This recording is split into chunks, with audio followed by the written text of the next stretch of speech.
दिशाहीन जीवन माझे अंधाराची रात्र मोठी स्वामी हात पडता माथी आनंदाची भरली पेटी स्वामी हात पडता माथी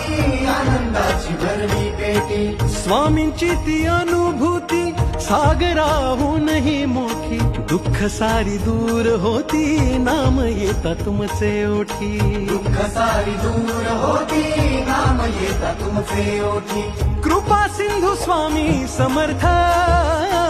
धन्य ते ध्यान जात नाम श्री स्वामी समर्थ पुण्य ते ज्ञान ज्याचे सार श्री स्वामी समर्थ किती हो भाग्य सौभाग्य आम्ही जपतो समर्थ एकची कर्म आणि धर्म श्री स्वामी समर्थ श्री स्वामी समर्थ श्री स्वामी